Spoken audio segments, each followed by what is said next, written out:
Hello, fellow Rams. You're watching Ramlife Entertainment. We're enriching the Fort Collins and Ram experience one show at a time.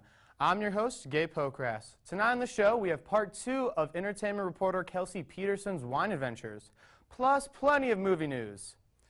But first, I checked out the Foco comic and gaming festival with our friend Dom Lopez. Dom is an arts and entertainment writer for the Collegian and is an expert in all things geeky, so he was very helpful at the comic convention. Take a look.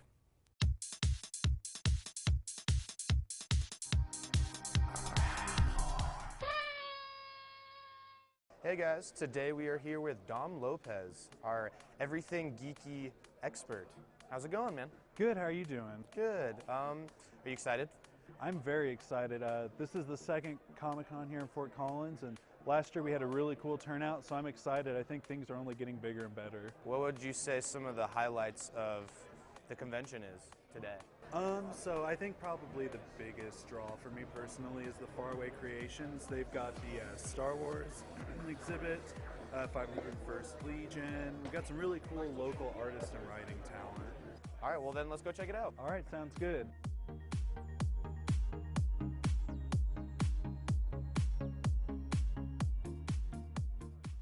All right, I'm here with Dennis from the 501st Stormtrooper Legion. For those out there who are unfamiliar with what it is exactly you guys do you mind filling them in? No, so we're a costuming club, the Lucasfilm Preferred Costuming Organization.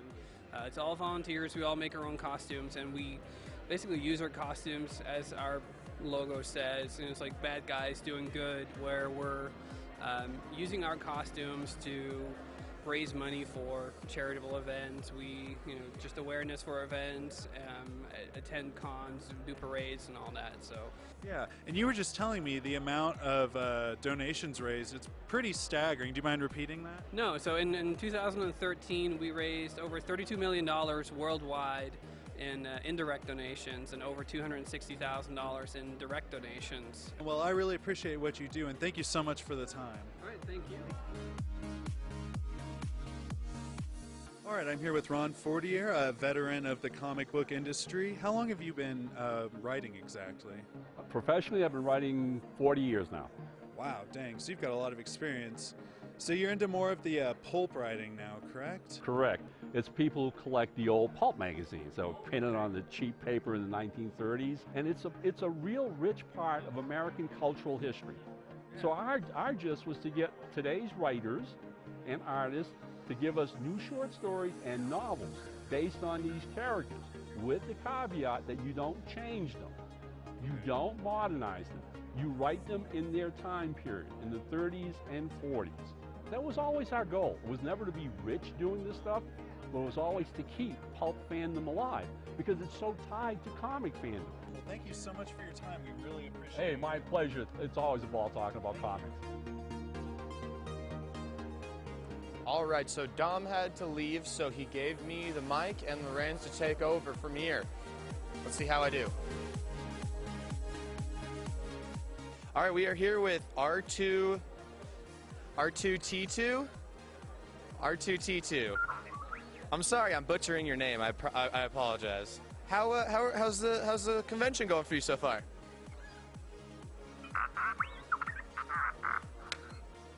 Tell me about it. Tell me about it.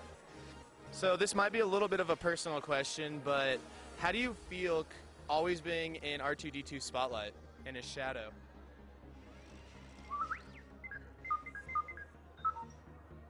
Yeah, I feel like he's probably pretty full of himself, right?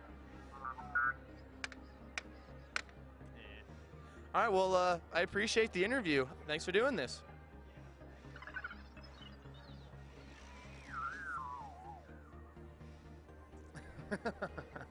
Oh, he didn't like that. The comic convention was really fun. If you missed it and want to attend something similar, you'll definitely want to check out the upcoming Denver Comic-Con in May. Alrighty, time for entertainment news.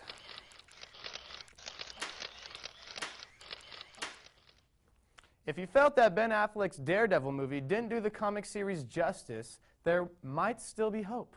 Marvel recently teamed up with Netflix to create an original television series following the journey of blind vigilante Matt Murdock, played by Charlie Cox. Daredevil will join the likes of other Netflix original titles such as Orange is the New Black and the newly released Unbreakable Kimmy Schmidt. Season 1 of Daredevil is set to release on April 10th. Alrighty, switching to movies. Disney has announced more details about the future Star Wars movies. Star Wars Episode 8 is scheduled to be released on May 26th of 2017. Additionally, LucasArts and Disney are going to release a spin-off movie of the series as well, directed by Gareth Edwards. Production begins this summer.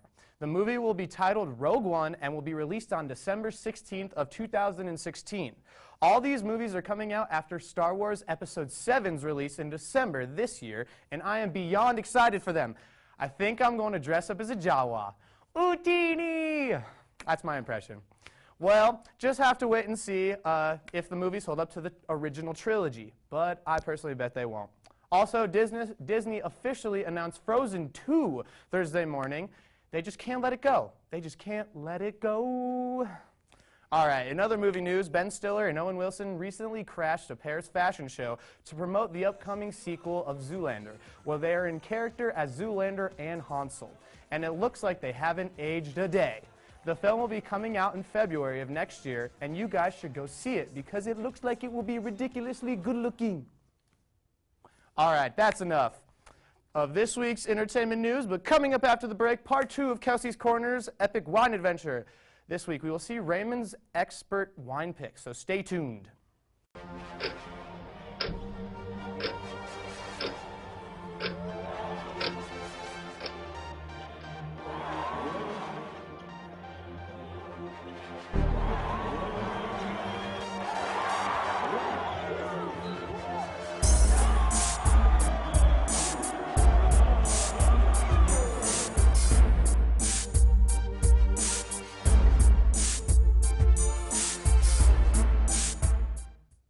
That was pretty awesome.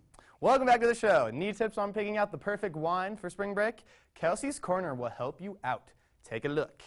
Hi, and welcome to Kelsey's Corner. Let me tell you how to. Kelsey has her chocolate wine. All is well in the world. So it's my turn to pick now. Yes, it's your turn. I'm keeping this with me, though.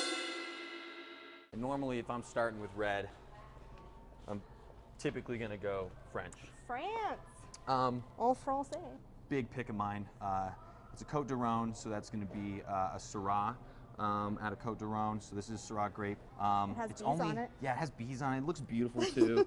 College kids would normally just grab like the bag and slap it, but this is a good one to do, especially have a girl over or something. Especially with girls. Things like that. My other pick is going to be this guy. It's another really affordable one, Louis Dresner. I love this guy. Every wine he gets, I'm normally going to like as well. This is wine that does regular fermentation, but also one called carbonic maceration, which is where they ferment the grapes in steel containers, and it ferments within itself, and then they press it. So there's like wine fermenting inside each individual grape.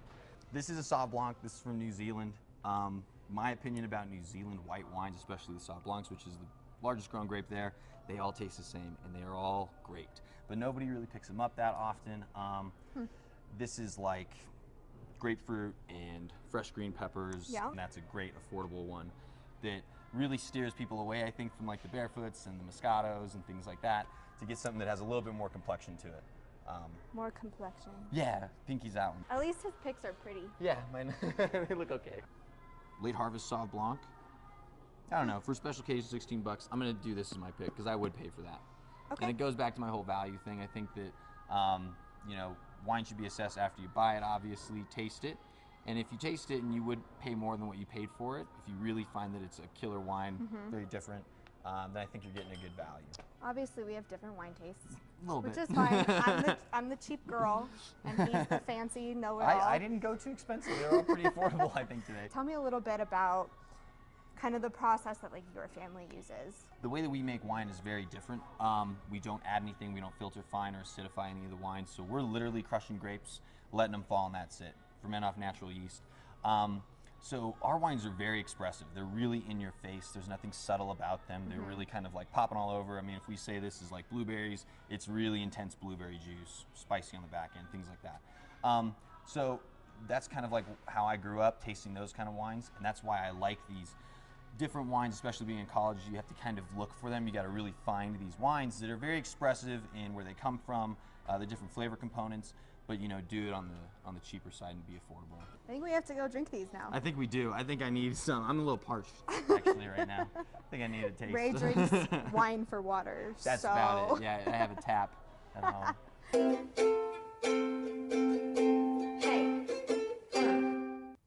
Thanks for the tips, Kelsey and Raymond. I don't know anything about wine, but now I can at least fake my wine skills to impress the ladies. All right, moving on. Do you find yourself stuck here in Fort Collins over spring break? Well, that doesn't mean you shouldn't have a good time. Beginning this Saturday is the Lucky Joe's St. Patrick's Day Parade. The event is free to the public and will boast over 80 floats. The celebration begins at 10 a.m. and goes throughout the day with live music, food, and entertainment for all ages. Also this weekend, Fort Collins Brewery is hosting Brewery Yoga, starting at 9 a.m.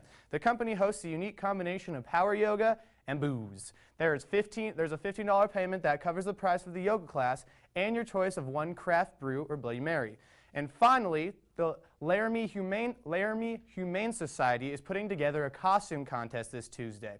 Prizes will be given for pets brought in with the snazziest outfits.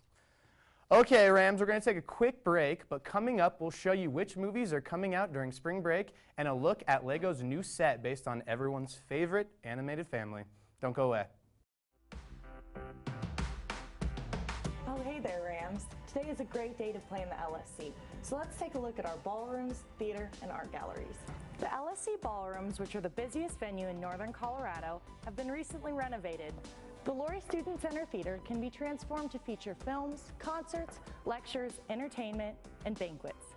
And last but not least, the Kerfman Gallery provides a showcase for the creations of local and student artists. Welcome back, Rams. In a recent interview with Entertainment Weekly, HBO President of Programming Michael Lombardo said that he wishes to see the hit program reach a 10-year run. The producers of the show have no interest in having the show last that long, but only time will tell how long the show will actually be on air. You can read Lombardo's full interview in next month's Entertainment Weekly issue, which will feature special Game of Thrones covers. Season 5 premieres April 12th on HBO. Also, in some unfortunate news, earlier this week, Sam Simon, co-creator of The Simpsons, passed away from cancer. Simon donated his fortune to his favorite charities, which are focused on rescuing stray dogs and stopping whale hunting. A documentary on the talented producer's life will premiere on Fusion Sunday night. And on the topic of The Simpsons, just announced today, a new Simpsons Lego set is coming out on May 1st. It will be none other than the Quickie Mart. The set will feature 6 mini-character figures, plus a fine detail interior, including a squishy machine. In addition to the Quickie Mart set, Lego will release a new series of mini-figure characters. This is a great addition to the growing world of Lego Simpsons sets, and we'll definitely be trying to collect all the pieces. Well, that's all the time we have for you today. Thanks for watching this week's Ramlife Entertainment. But don't change that channel, because coming up in a few minutes is the live Fast 5 Sports Update with Brett Livia. Have a great weekend, Rams.